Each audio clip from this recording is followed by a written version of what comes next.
నేను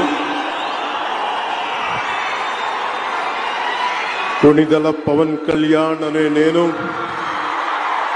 శాసనం ద్వారా నిర్మితమైన భారత రాజ్యాంగం పట్ల నిజమైన విశ్వాసం విధేయత చూపుతానని